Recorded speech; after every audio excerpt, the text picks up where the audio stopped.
Welcome to The Explainer. Today we're diving into something we all know really, really well, fear. And we're going to break down how one single piece of ancient wisdom offers a pretty powerful three-part toolkit for dealing with it.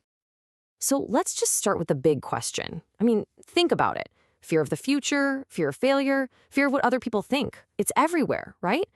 But if you look at it from a spiritual angle, where does that feeling actually come from? Is it something we're just supposed to have? Well, our guide for this explainer, a sermon by Pastor Elvis for church, gives a pretty direct answer to that. The whole argument is that the kind of fear that really grips you, the kind that paralyzes you, that is not a gift from God. In fact, what we're supposedly offered is the complete opposite. And the sermon really zeroes in on this one single verse from the Apostle Paul. It's not presented as just some nice, fluffy thought, but as a genuine, powerful spiritual antidote to a life that's run by fear. And here it is, Timothy 1, verse 7. This is the core message Paul is sending to his young apprentice, Timothy. And you can see it draws a really clear line in the sand. On one side, you've got the spirit of fear, and on the other, you have the spirit that actually comes from God, which, as you can see, is made up of three very specific things. So what's really fascinating here is how the sermon breaks down these three pillars. It identifies them as power, or samarth, love, or prem, and a sound mind, which is sanyam. These aren't just vague concepts. They're presented as the active ingredients in this divine alternative to fear. Okay, so that's the big question, right? In any given moment, how do you know which spirit you're listening to? The one of fear or the one from God? The sermon says it's actually our job to figure that out, to test the feelings and motivations that are driving our choices. And to back this idea up, the sermon points to another apostle, John.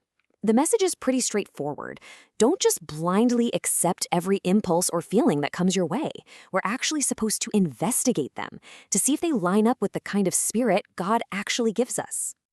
And this is where you can see the two paths laid out, clear as day. The sermon describes that spirit of fear as something that traps you. It leads to bondage, confusion, and just feeling weak and stuck. It's rooted in the world. But the spirit from God, it's the total opposite. It brings freedom, clarity, and strength because its source is entirely different. All right, let's dig into this a little deeper. Let's take a closer look at these three antidotes to fear: power, love, and a sound mind. What do they actually look like in the real world? See, the sermon makes a really important point here. These three things, they aren't just passive feelings you hope to have one day.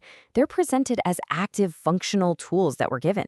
Power, so you can act; love, so you can conquer the very root of fear; and a sound mind to guide everything you do. So first, let's talk about power. And we're not talking about physical strength or brute force here. The sermon defines this as a kind of spiritual guts, the ability to face down threats and intimidation without just freezing up. It's the courage to speak boldly, even when it's hard, kind of like the early apostles did. Next up is love, and this is presented as the real game changer, the ultimate weapon against fear. And the logic here is pretty profound. Fear at its core is tied to the expectation of punishment or judgment. So a perfect, unconditional love completely removes that threat. And when you remove the threat, the very foundation for fear just crumbles. And finally, we have a sound mind. This is what ties it all together. It's the crucial balancing element. The sermon points out that power without wisdom can just look like recklessness, like madness. A sound mind, or self-control, is what makes sure that our courage and our love are actually guided by wisdom and clear thinking. Okay, so that's the theory. But what about actually living this out day to day? How do we make this practical? Well, the sermon argues it all comes down to a fundamental shift in how we see ourselves, especially in our relationship with God.